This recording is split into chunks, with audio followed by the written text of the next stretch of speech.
கர்த்தருடைய பரிசுத்த நாமம் மகிமைப்படுவதாக. இந்த நாளிலும் நாம் வாசித்து கற்றுக்கொள்ள வேண்டிய வேத பகுதி யோபு சரித்திரம். யோபுனுடைய சரித்திரம் 1ஆம் அதிகாரம் 5வது வசனத்தை வாசியுங்கள்.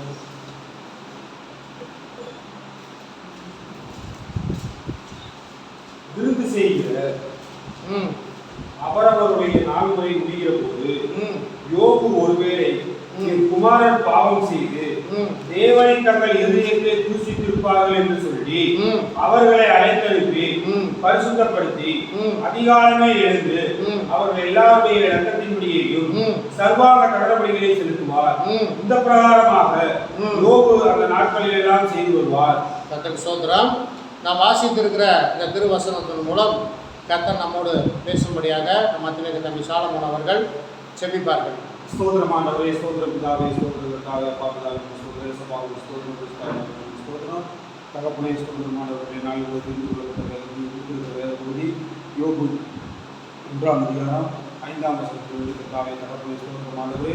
நீங்கள் எவ்வளோ பேசணும், இதில் உள்ள கர்த்தாவே ஸ்தோத்திரமானவரே, இதில் உள்ள ரகசியங்களை உங்களுக்கு எல்லாருக்கும் வெளிப்படுத்த முடியாது செபிக்கிற ஸ்தோத்திரிக்கிற கர்த்தாவே எல்லாத்துடையும் மேன்மையாக செலுத்துகிறோம்.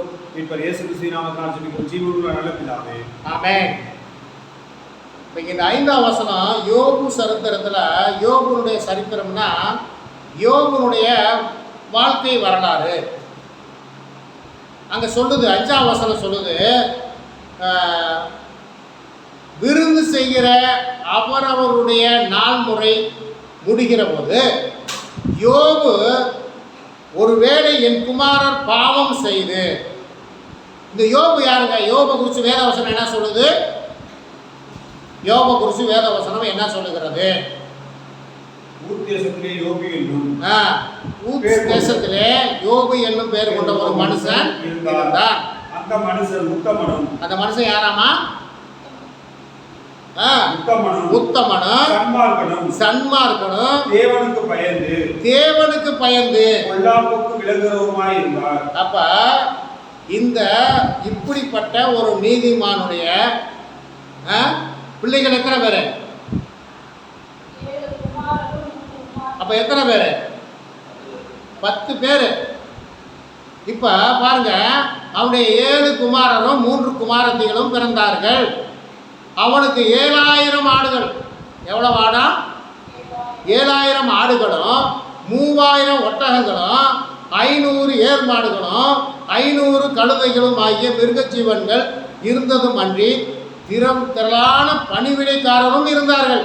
அதனால் அந்த மனுஷன் கிழக்கத்தி புத்திரரில் எல்லாரிலும் பெரியவனாய் இருந்தார். இப்போ வசதி வாய்ப்புலாம் யோபுக்கு குறைச்சலே இல்லை, பிள்ளை குட்டிக்கும் குறைச்சலே இல்லை, மிருக ஜீவன்களுக்கும் குறைச்சலே இல்லை, பணிவிடைக்காரருக்கும் குறைச்சலே இல்லை. ஆனால் அந்த மனுஷன் எப்படி இருந்தாராமா? உத்தமனும் சன்மார்க்கனும் தேவனுக்கு பயன். ஆனால் நம்முடைய வாழ்க்கையில எவ்வளோ சொத்து பத்திருந்தா நம்மளாம் எப்படி இருப்போம் தெரியுமா? எப்படி இருப்போம் சொல்லுங்க பார்ப்போம். எப்படி இருக்கும்னு ஒரு ரைட்டாக ஒரு கற்பனையில் சொல்லுங்க பார்ப்போம். இந்த பேச்சையை காணும். எனக்கெல்லாம் அவ்வளோ இருந்துச்சு, நான் தலைகளை தான் ஆடுவேன். தலைகள் தான்.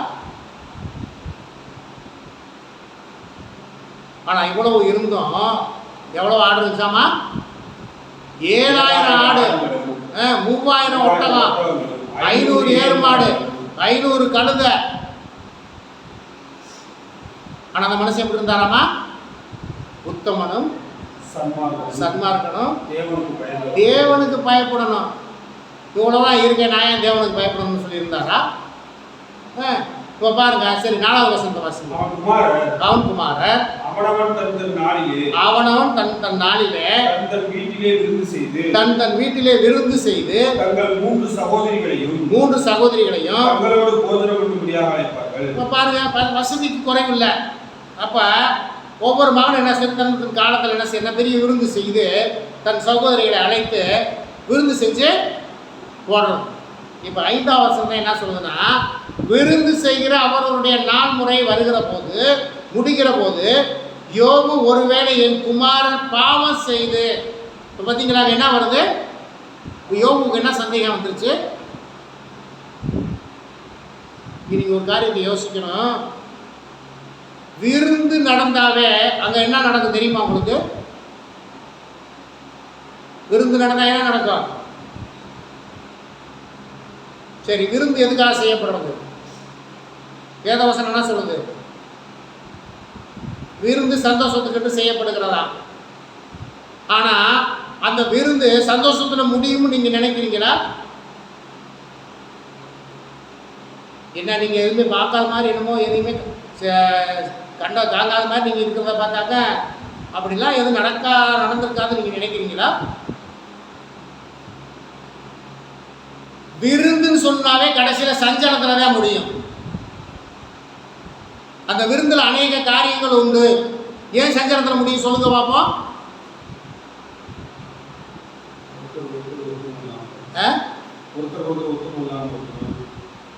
விருந்துல பாருங்க, நல்லா பிரியாணி செஞ்சு போட்டா என்ன பிரச்சனை ஃபர்ஸ்ட் வரும் தெரியுமா? எனக்கு கறி இல்லாம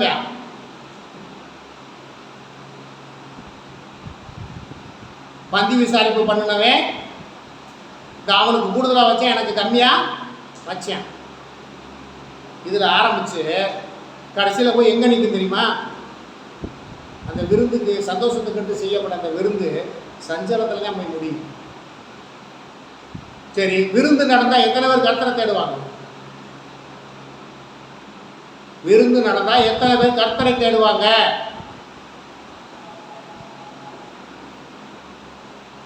தேடுவாங்க. இப்போ அதனால யோபுக்கு என்ன வந்துருச்சு? விருந்து செய்கிற அவரவருடைய நாள் முறை முடிகிற போது யோபு ஒருவேளை என் குமாரர் பாவம் செய்து, அப்ப இந்த விருந்து வீட்டில் என்ன நடந்திருக்கணும்? பாவம் செய்து தேவனை தங்கள் இருதயத்தை தூசித்திருப்பார்கள். அப்ப விருந்துல என்னென்னலாம் இருந்திருக்கும் நினைக்கிறீங்க? சாப்பாடு மட்டும் இருந்திருக்குமா? அங்க திராட்சை ரசமும் மதுபானமும் பரிமாறப்பட்டது. அப்ப மது தலைக்கரசன் என்ன பண்ணுவேன்? தன் தேவனையே இங்க அதான் சொல்றாரு யோபு. தங்கள் இருதயத்திலே தேவனை தங்கள் இருதயத்திலே தூசிப்பார்கள் என்று சொல்லி உடனே என்ன செய்ய அவர்களை அழைத்தனுப்பி பரிசுத்தப்படுத்தி அதிகாலமே எழுந்து அவர்கள் எல்லாருடைய இலக்கத்தின் படியையும் சர்வாங்க தகன பலியையும் செலுத்துவான். இந்த பிரகாரமாக யோபு அந்த நாட்களில் எல்லாம் செய்து வருவார். இப்போ நல்லா நீங்கள் தெரிஞ்சுக்கிற சில காரியங்களை, விருந்து சாலை, விருந்து நடக்கிற இடத்துக்கு போனால் கர்த்தருடைய பிள்ளைகள் எப்படியெல்லாம் நடந்து கொள்ள வேண்டும் என்று நீங்கள் தீர்மானம் பண்ணிக்கொள்ளுங்கள்.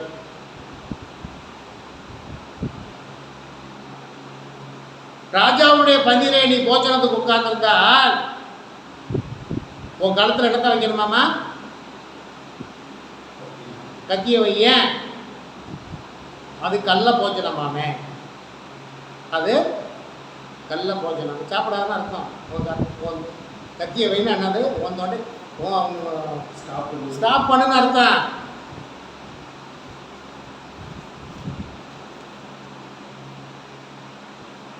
விருந்துக்கு கூப்பிட்டா என்ன வச்சாலும் திட்டு வந்துடுறதா? என்ன வச்சாலும் திட்டு வந்துடுறதா? கர்த்தருக்கு பிரியமில்லாத போஜனமா இருந்தால் வந்து அண்ணன் தொண்டையில் எண்ணத்தை வையே, ஸ்டாப் பண்ணு. கத்திய வை உன் தொண்டையில். அங்கே நீ கர்த்தருடைய பிள்ளை என்பதை நீ மறந்து விடாதே. நீ கர்த்தரை ஆராதிக்கிற பிள்ளை என்பதை நீ மறந்து விடாதே. கர்த்தருக்கு ஸ்தோத்திரம். வாசிங்க 1:13 வாசிங்க. பின்பு ஒரு நாள் யோபுடைய குமாரரும் அவர் குமாரத்திகளும் தங்கள் மூத்த சகோதரன் வீட்டிலே புசித்து திராட்சை ரசம் குடிக்கிற போது என்ன குடிச்சாங்களாமா? புசித்து என்னத்தை குடிச்சாங்களா? திராட்சை ரசம் குடிக்கிற போது. நீங்க யோபுடைய காரியங்கள் மற்ற காரியங்களை வீட்டில் வாசிச்சு பாருங்க. 7ல இருந்து வாசிக்கிறேன், 6ல இருந்தே வாசிக்கிறேன். ஒரு நாள் தேவபுத்திரர் கர்த்தருடைய சந்நிதியில் வந்து நின்றபோது சாத்தானும் அவர்கள் நடுவே வந்து நின்றான். கர்த்தர் சாத்தானை பார்த்து நீ எங்கே இருந்து வருகிறாய் என்று கேட்டார். சாத்தான் கர்த்தருக்கு பிரதியுத்தரமாக பூமி எங்கும் உலாவி அதை சுற்றி திரிந்து வருகிறேன் என்றான். கர்த்தர் சாத்தானை நோக்கி என் தாசனாகிய யோபின் மேல் கவனம் வைத்தாயோ உத்தமனும் சன்மார்க்கனும் தேவனுக்கு பயந்து பொல்லாப்புக்கு விலகுறவனுமாகிய அவனைப் போல பூமியில் ஒருவனும் இல்லை என்றார். அதற்கு சாத்தான் கர்த்தருக்கு பிரதியுத்தரமாக யோபு விருதாவாக தேவனுக்கு பயந்து நடக்கிறான். அவன் பதில் எப்படி பாருங்க, அவன் விருதாவாக வந்து நடந்து நமக்கு தேவனுக்கு பயந்து நடக்கிறான். நீர் அவனையும் அவன் வீட்டையும் அவனுக்கு உண்டான எல்லாவற்றையும் சுற்றி வேலி அடைக்கவில்லையோ அவன் கைகளின் கிரியையை ஆசீர்வதித்தீர். அவனுடைய கையின் கிரியையிலே ஆசீர்வதித்தீர். அவனுடைய சம்பத்து தேசத்தில் பெருகிற்று. அப்போ இந்த ஒரு காரியத்தை நீங்க கவனிங்க. நீர் அவனையும் அவன் வீட்டையும் அவனுக்கு உண்டான எல்லாவற்றையும் சுற்றி வேலி அடைக்கவில்லையா? அவன் கைகளின் கிரியை ஆசீர்வதித்திருக்கிறீர். அவனுடைய சம்பத்து தேசத்திலே பெருகி இருக்கிறது. ஏன் யோபுடைய வீட்டை சுற்றி வேலி அடைத்து வைத்திருக்கிறார் ஆண்டவர்? அவர் உத்தமன்,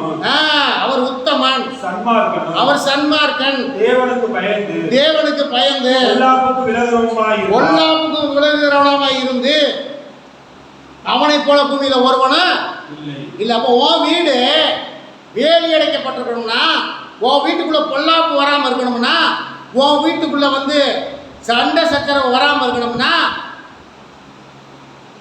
தேவனுடைய பிசாசுடைய கிரியைகள் காணப்படாமல் இருக்க வேண்டுமானால், உன் வீடு சமாதானமா இருக்க வேண்டுமானால் நீ யாரா இருக்கணும்?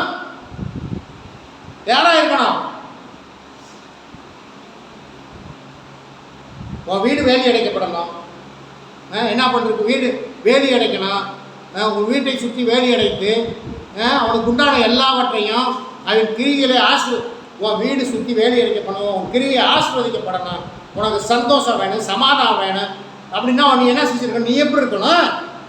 யோபுவை போல உத்தமனா இருக்கணும், சன்மார்க்கனா இருக்கணும், தேவனுக்கு பயந்து பொல்லாப்புக்கு விலகுறதுமா இருக்கணும்ல. இப்ப வாசிங்க. உம்முடைய கை நீக்கி அவனுக்கு உண்டானவை எல்லாம் தொடுவீரானால், அவனுக்கு உண்டான எல்லாவற்றையும் தொடுவீரானால், அப்பொழுது அவன் ஒரு முகத்துக்கு எதிரே உம்முடைய ஊசிக்கானோ பாரும் என்றார். இப்ப பாருங்க, பிசாசு சொல்றேன், உன் கையை நீட்டி நீ அவனுக்கு உண்டான எல்லாவற்றையும் நீ தொடுவீரானால் அவன் உன்னைய தூசிக்காம இருப்பானான்னு பார்க்கலாம். பிசாசு சொல்றேன். இப்ப ஆண்டவர் சொன்னாரு, கர்த்தர் சாத்தானை நோக்கி இதோ அவனுக்கு உண்டானவை எல்லாம் உன் கையில் இருக்கிறது, அவனுக்கு உண்டான எல்லாவற்றையும் உன் கையில் இருக்கிறது, அவன் மேல் மாத்திரம் நீ கையை நீட்டாதே என்றார். அப்பொழுது சாத்தான் கர்த்தருடைய சந்நிதியை விட்டு புறப்பட்டு போனான். அப்ப ஒரு நீதிமான ஒரு உத்தமன, ஒரு சன்மார்க்கன, ஒரு பொல்லாப்புக்கு விலகுறவன, ஒரு நீதிமான சாத்தான் தொட வேண்டுமானால் யார்கிட்ட அனுமதி வாங்கின? ஆண்டவர்கிட்ட அனுமதி வாங்கிட்டாங்க தொட முடியும். ஒரு நீதிமான வந்து கர்த்தருடைய பிள்ளைய வந்து சாத்தான் சாதாரணமாக தொட முடியாது. ஏனென்று சொன்னால், நீ நீதிமானா இருந்தா உன்னுடைய வீடு வேலி அடைக்கப்பட்டிருக்கும். நீங்கள் ஜெபம் பண்ணும்போது உங்கள் குடும்பத்தில் நீங்கள் ஜெபம் பண்ணி எத்தனை பேர் பண்ணுறீங்கன்னு தெரியல. ஒவ்வொரு நாளும் இரவு ஜெபம் பண்ணும்போது எங்களுக்கு உண்டான எல்லாவற்றையும் ஏசப்பா நீங்கள் வேலி அடைத்து காத்து கொள்ளுங்கன்னு சொல்லி ஜெபம் பண்ணணும். நம்ம என்ன நினைப்போம்? என் வீட்டில் என்ன பொண்ணும் பொருளுமா கொட்டி கிடக்குது, என் வீட்டை வேலி எடுத்து காக்கணும். இல்லைனாலும் எங்களுக்கு உண்டான எல்லாவற்றையும் வேலி அடைத்தங்களை காத்து கொள்ளுங்க. நீங்கள் ஜெபம் பண்ண போதெல்லாம், இரவு நேரத்தில் நீங்கள் ஜெபம் பண்ணும்போது, படுக்கும்போது தேவனிடத்தில் கேளுங்க, ஒரு முறை கொள்ளையர்கள் ஒரு தேவ மனுஷனுடைய வீட்டை வந்து கொள்ளையடித்து விட்டாங்க. பலமுறை முயற்சி செய்து கொள்ளையடிக்க முடியல. ஆனால் அன்று கொள்ளையடித்து விட்டார். அவர்களுக்கு சந்தேகம், இவ்வளவு நாள் முயற்சி பண்ணி முடியல, இன்னைக்கு கூட நம்ம எப்படி இந்த வீட்டை கொள்ளையடிச்சோம் அப்படின்னு சொல்லி இந்த மனுஷனவை கேட்டுறோம்னு சொல்லி எழுப்பி கேட்டாங்க. ஏயா நாங்கள் உங்கள் வீட்டை கொள்ளையடிக்கணும்னு சொல்லி எத்தனையோ முறை முயற்சி பண்ண முடியல, இன்னைக்கு மட்டும் எப்படி இது நடந்ததுன்னு எங்களுக்கு ஆச்சரியமாக இருக்குது. அப்போ சொன்னாரா, நான் இன்று இரவு என் வீட்டை வேலி அடிச்சு நீ காத்து கொடுங்க ஜெபம் பண்ணுவேன்னு சொன்னாங்க.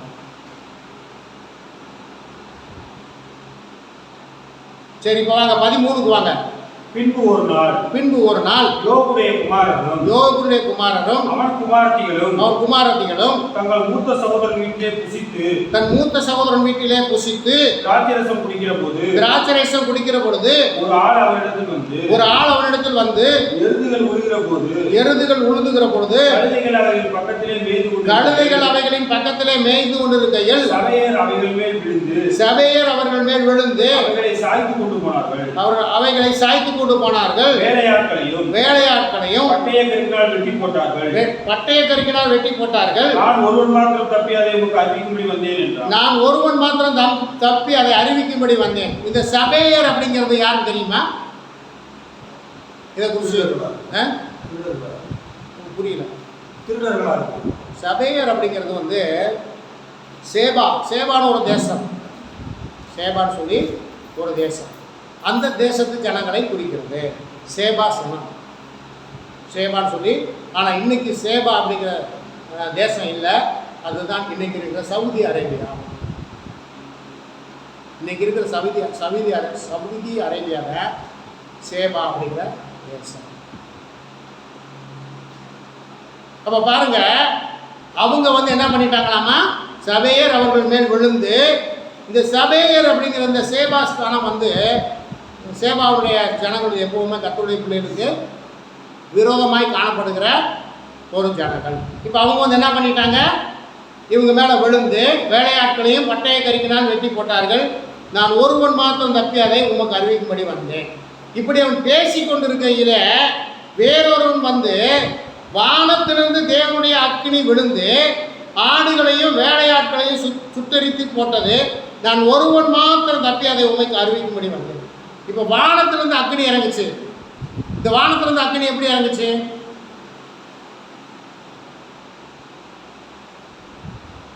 வானத்திலிருந்து அக்கினி இறக்குனது யார்? யோபுக்கு உண்டான எல்லாவற்றையும் இந்த எண்ணத்தை அழிச்சாங்க. பேசி கொண்டிருக்கையில் வேறொரு வந்து வானத்திலிருந்து தேவனுடைய அக்கினி விழுந்தது, ஆடுகளையும் வேலையாட்களையும் சுட்டரித்து போட்டது. ஆனால் இது இங்கே எழுதியிருக்கு தேவனுடைய அக்கினி என்று. ஆனால் இறங்கின அக்கினி என்ன அக்கினியாக இருந்திருக்குன்னு நினைக்கிறீங்க? தேவனுடைய அக்கினி இங்கே எழுதியிருக்கு தேவனுடைய அக்கினி என்று. ஆனால்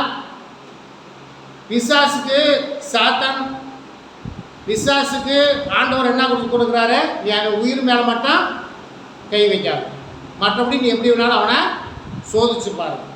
இப்போ இந்த சோதனை, இந்த அக்னியை இறக்குனது யாருன்னா தேவன் அல்ல. எப்படி நீங்கள் அதை தெரிஞ்சுக்கணும் அப்படின்னு கேட்டிங்கன்னா, வெளிப்படுத்தின விசேஷம் 13:13 வாசிக்கல.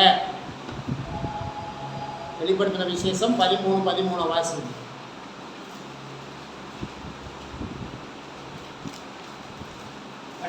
அன்றியும் மனுஷருக்கு முன்பாக வானத்திலிருந்து பூமியின் மேல் அக்னி இறங்க பண்ணத்தக்கதாக அற்புதங்களை நடப்பித்தது. யாரு? இந்த மிருகம். நீங்க அதை வீட்டில் போய் திருப்பி நீங்க வாசிப்பாங்க.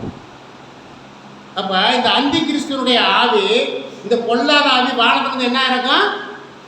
அக்னியை கூட இறக்கும். ஆகவே இது 2வது சம்பவம். 3வது சம்பவம் என்னன்னு பாருங்க, 16 வாசி. இவர் இப்படி பேசிக் கொண்டிருக்கையில் வேறொரு 17 வாசிங்க. இவன் இப்படி பேசிக் கொண்டிருக்கையில் இப்படி பேசிக் கொண்டிருக்கையில் வேறொருவன் வந்து கல்தேயர் 3 பவுஞ்சாய் வந்து ஒட்டகங்கள் மேல் விழுந்து அவைகளை ஓட்டிக் கொண்டு போனார்கள். வேலையாட்களையும் பட்டய கருக்கினால் வெட்டி போட்டார்கள். வேலையாட்களையும் பட்டய கருக்கினாலே வெட்டி போட்டார்கள். நான் ஒருவன் மாத்திரம் தப்பி அதை அறிவிக்க முடியும். இந்த கல்தேயர்னா யாருன்னு தெரியுமா?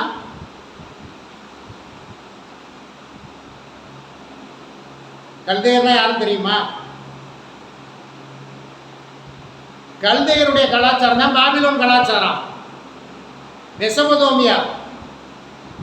இந்த கல்தேயர் கலாச்சாரம் தான், இந்த பாபிலோன் கலாச்சாரம் தான் உலகத்துக்கு சிலை வழிபாடுகளையும் பில்லி சூனியங்களையும் கற்றுக் கொடுத்த ஒரு கல்தேயர், அந்த பாபிலோன். இப்போ பாருங்க, அதுவும் கர்த்தருக்கு விரோதமான ஒரு தேசமும் கூட, ஜனங்களும் கூட. சரி, இப்போ அடுத்த காரியத்தை பார்ப்போம். பாருங்க, 18 வாசம்.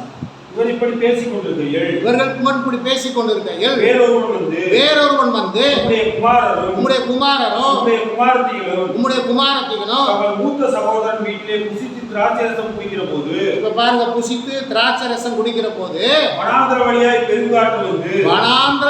பெருங்காற்று வந்து அந்த வீட்டின் 4 மூலையிலும் அடிக்க அது பிள்ளைகளின் மேல் விழுந்ததினால் அவர்கள் இறந்து போனார்கள். நான் ஒருவன் மாத்திரம் தப்பி அதை உமக்கு அறிவிக்கும்படி வந்தேன் என்றான். அப்ப இங்க அந்த அடித்த பெருங்காற்று என்ன நினைக்கிறீங்க நீங்க? பெருங்காற்றும் பிசாசுங்க. ஏன்னா சங்கீதத்தில் சொல்லப்பட்டிருக்கிறது, என் தூதர்களை அக்கினி ஜுவாலையாகவும் காற்றுகளாகவும் வைத்திருக்கிறேன்னு சொல்றாரு. அப்ப தள்ளப்பட்ட தூதன். இந்த பெருங்காற்று அழிவை உண்டாக்குகிற காற்று என்ன காற்று? தள்ளப்பட்ட தூதன். ஆகவே கர்த்தருக்கு அனுமதி கொடுத்தார். ஆனா பாருங்க, யாரெல்லாம் சரி, பிள்ளைகள் போச்சு, 10 பிள்ளைகளும் போச்சு, எல்லா ஆடு மாடுகளும் போச்சு, கழுதைகளும் போச்சு, ஒட்டகங்களும் போச்சு. இப்போ யோபுக்கு மீந்திருக்கிறது யார் மட்டும் தெரியுமா? இப்போ மனைவி மட்டும் ஆண்டவர் விட்டு வைத்தார். ஆனால் அந்த அம்மா கூட என்ன சொன்னாங்க யோபுவை பார்த்து? ஏன் நீ இன்னும் உத்தமத்தில் இருக்கிற? தேவனை தூசித்து ஜீவனை விடும். எப்படி? அப்பதான் சொன்னார் யோபு, சொன்னாரு, நன்மையை அனுபவித்த நாம் தீமையை அனுபவிக்க வேண்டாமா? அப்போ இந்த உத்தமனாகிய யோபு நமக்கு வந்த எல்லாவற்றிலும் அவர் ஒரு காலம் தேவனை தூசிக்கவே இல்லை. ஆகவே பாருங்க, இன்னைக்கு பாருங்க, ஒவ்வொரு தாய் தகப்பனுடைய, கிறிஸ்துவுக்குள் இருக்கிற ஒவ்வொரு தாய் தகப்பனுடைய எண்ணங்கள், சிந்தனைகள் எப்படி ஓடிக்கொண்டிருக்கிறது என்றால், என் பிள்ளைகள் பாவம் செய்து விடுமோ, என் பிள்ளைகள் பாவம் செய்து விடுவார்களோ, தேவனுக்கு பிரியமில்லாத காரியங்களை செய்து விடுவார்களோ, தேவனுடைய ராஜ்யத்தை இழந்து போவார்களோ என்கிற அந்த அச்சம் ஒரு உண்மையாக இருக்கிற ஒவ்வொரு தாய் தகப்பனுடைய எண்ணத்திலும் ஓடிக்கொண்டிருக்கிறது. ஆனால் பிள்ளைகள் எப்படி இருக்கிறார்கள் என்று அது அவர்களுக்கு தான் தெரியும்.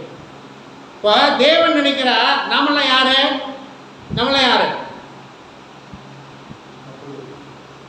சொல்லுங்க, சத்தமா சொல்லுங்க. நம்ம கர்த்தருடைய பிள்ளைய. இப்போ நம்ம கர்த்தருடைய பிள்ளைகளாகிய நம்மளும் ஆண்டவர் கெட்டு போகக்கூடாதுன்னு நம்ம நினைக்கிறோம். கர்த்தர் நினைக்கிறார் நம்ம கெட்டு போகக்கூடாது என்று கர்த்தர் நினைக்கிறார். அப்போ நம்ம என்ன நினைக்கிறோம்? நம்முடைய பிள்ளைகள் கெட்டு போகக்கூடாதுன்னு நம்ம நினைக்கிறோம். ஆனால் சொல்லுகிற ஆலோசனை இன்னைக்கு எப்படி இருக்குது? ஆலோசனை மிகவும் கசக்கிறது. என்னை பொறுத்தவரை நான் சொல்லுகிறேன், நான் இங்கே நின்று சொல்லுகிற எந்த ஒரு ஆலோசனையும் நீங்கள் மனம் திரும்ப வேண்டும். உங்களிடத்தில் அப்படிப்பட்ட காரியங்கள் காணப்படுமானால் நீங்கள் மனம் திரும்ப வேண்டும் என்று நான் சொல்லுகிறேன். ஆனால் நீங்கள் அதை வேறு விதமாக எடுத்துக்கொள்ளுகிறீர்கள். நான் சொல்லுகிறேன், இப்பொழுதும் மீண்டும் நான் உங்களிடத்தில் சொல்லுகிறேன், உங்களை குறித்து நான் தவறான காரியங்களை நான் சொல்லியிருப்பேனால் நீங்கள் என்னிடத்தில் எங்களை குறித்து நாங்கள் இப்படியெல்லாம் இருக்கிறோம், நீங்கள் ஏன் எங்களை இப்படி சொல்லுகிறீர்கள் என்று கேளுங்கள்.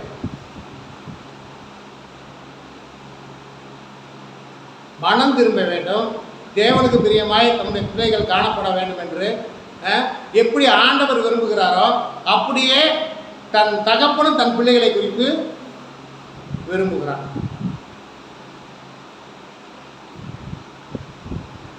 ஆண்டவராகிய இயேசு கிறிஸ்துடைய 12 சீசர்களை பார்த்து ஆண்டவர் கேட்டார், என் மாம்சத்தை புசித்து என் ரத்தத்தை பானம் பண்ணணும்னு சொல்லுவோம், இது கடினமான உபதேசமாக இருக்கிறது அப்படின்னு சொல்லி சீசர்கள் சொன்னாங்க. என்ன சொன்னாங்க?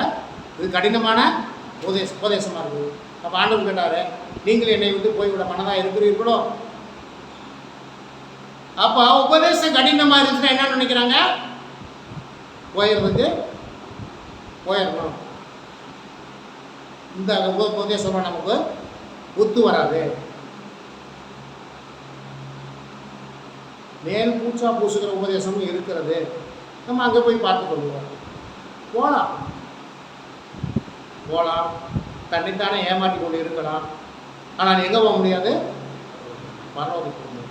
ஆகவே கர்த்தருடைய பிள்ளைகளை, இந்த தேவனுடைய மனுஷனாகிய யோபுவை போல பின்பு இதெல்லாம் நடந்து யோபுவுடைய கஷ்டங்கள்லாம் முடிந்ததுக்கப்புறம் யோபுவுக்கு மறுபடியும் பிள்ளைகளை கொடுத்தாரா இல்லையா?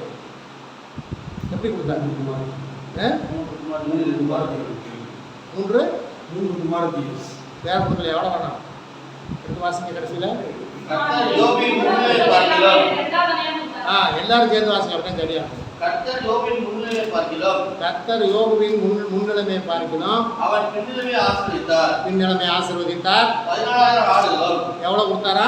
முன்னுக்கு எவ்வளோ இருந்துச்சான்? இப்போ எவ்வளோ இருக்கா? இப்போ ரெட்டத்தனையாக கொடுத்துருக்காருல்ல. சரி, அப்படியே வாசிங்க. 6,000 முன்னுக்கு எவ்வளோ இருந்துச்சு? 3000. அப்புறம் 1000 ஏர்களும். 1000 ஏர்களும். அப்படியே உங்களுக்கு எங்கே எதை வாசிக்கிறீங்க? 12. கர்த்தர் யோபுவின் முன்னிலைமை பார்க்கிறோம், அவன் பின்னிலைமை ஆசீர்வதித்தார். 16,000 ஆடுகளும் 6,000 ஒட்டகங்களும் ஏர்களும் அது சேர்த்து வாசிக்கணும். நீங்கள் வாசி தப்ப சேர்த்து வாசிக்காதனால தான் இந்த பிரச்சனை. தனித்தனியாக போடலை, ஃபுல் ஸ்டாப் எங்கே வச்சுருக்கு? 6,000 ஒட்டகங்களும் ரைட்டு, ஃபுல் ஸ்டாப் வச்சாச்சு. 1000 ஏர்களும் அப்புறம் 1000 கழுதைகளும் அவனுக்கு உண்டாயின. 7 குமாரனும் 3 குமாரத்திலும் அவனுக்கு அதே இதை பிள்ளைகளை மறுபடியும் அதே மாதிரி கொடுத்துட்டாரு. சரி, கர்த்தர் சோதனம். தேசத்தின் எங்கும் யோபின் குமாரத்திகளை போல சௌந்தரமான பெண்கள் காணப்படவில்லை. அவர்கள் தகப்பன் அவர்கள் சகோதரி நடுவில் அவர்களுக்கு சுதந்திரம் கொடுத்தான். இதற்கு பின்பு யோபு 140 வருஷம் உயிரோடு இருந்து 4 தலைமுறையை தன் பிள்ளைகளையும் தன் பிள்ளைகளுடைய பிள்ளைகளையும் கண்டான். யோபு நெடுநாளாக இருந்து பூர்ண வயசுள்ளவனாய் மரித்தான். அப்போ ரெட்டத்தனையான ஆசீர்வாதம் நமக்கு வேணும் அப்படின்னா நம்ம எப்படி இருக்கணும்? சன்மார்க்கமாக இருக்கணும், உத்தமனாக இருக்கணும், பொல்லாப்புக்கு விலகிறவனாக இருக்கணும், நீதிமானாக இருக்கணும், கர்த்தருக்கு பிரியமாக இருக்கணும், சாட்சியாக இருக்கணும், நல்ல சாட்சியாக இருக்கணும், துர்ச்சாட்சியாக இருக்கக்கூடாது, உண்மையாக இருக்கணும், உத்தமமாக இருக்கணும். ஆகவே கர்த்தருடைய பிள்ளைகள் கவனமாக இருங்கள். எந்த காலத்திலும் தேவனுடைய அனுமதி இல்லாமல் நீதிமானை பிசாசு தொட முடியாது. ஆகவே நீங்கள் தைரியமாக இருங்கள், உண்மையாக இருங்கள், உத்தமமாக இருங்கள், யோபுவை போல தேவனுக்கு பிரியமாக இருங்கள். கர்த்தர் சொன்னதை நம்மை தாழ்த்துவோம். கர்த்தர் நாம் இந்த காரியங்களை ஆசீர்வதிப்பாராக. கர்த்தருக்கு ஸ்தோத்திரம். அன்பின் பரலோக பிதாவே, இந்த வேலைக்காய் நாங்கள் நன்றி செலுத்துகிறோம். இந்த நாளில் உங்கள் கர்த்தாவே அப்பா யோபுவின் சரித்திரத்தை குறித்து நாங்கள் பார்க்கவும் அதிலே சொல்லப்பட்டிருக்கிற சில காரியங்களை நாங்கள் அறிந்து கொள்ளவும் எங்களுக்கு உதவி செய்ய நன்றி. கேட்ட எங்களை ஆசீர்வதிங்க ஆண்டவரை. கேட்ட நாங்கள் உங்களுடைய சத்திய வசனத்தின்படி நடக்க எங்களுக்கு உதவி செய்யுங்க. உங்கள் கரம் எங்களோடு கூட இருந்து வலதுபுறம் இடதுபுறம் சாயாதபடிக்கு நேராய் உண்மையாய் உத்தமமாய் உங்களுக்கு பிரியமாய் சாட்சியாய் காணப்பட்டு உங்கள் வருகைக்கு ஆயத்தப்பட கர்த்தர் உதவி செய்யுங்க. வந்திருக்க உங்கள் மக்கள் ஒவ்வொருவரையும் ஆசீர்வதிங்க. உங்கள் நாமம் மட்டும் மயப்படுத்தும். இயேசு கிறிஸ்துவின் நாமத்தினால ஜெபிக்கிறோம் எங்கள் ஜீவனுள்ள நல்ல பிதாவே. ஆமென். என் ஆத்துமாவே கர்த்தர் ஸ்தோத்திரி, என் முழு உள்ளமே பரிசுத்த நாமத்தை ஸ்தோத்திரி. என் ஆத்துமாவே கர்த்தர் ஸ்தோத்திரி, கர்த்தர் செய்த சகல உபகாரங்களையும் மறவாதே. ஆமென். நம்முடைய பிதாவாகிய தேவனுடைய அன்பும் கர்த்தராகிய இயேசு கிறிஸ்துவின் கிருபையும் பரிசுத்த ஆவியானவருடைய அந்யோன்யமும் கர்த்தருடைய நம்மளும் உலகத்தினுடைய எல்லா பரிசுத்தவான்களும் இன்றும் என்றும் சதா காலம் நிலைத்திருப்பதாக. ஆமென். ஹல்லேலூயா, ஹல்லேலூயா, ஹல்லேலூயா, ஹல்லேலூயா, ஹல்லேலூயா. கர்த்தர் தாமே உங்களை ஆசீர்வதிப்பாராக. கர்த்தருக்கு ஸ்தோத்திரம்.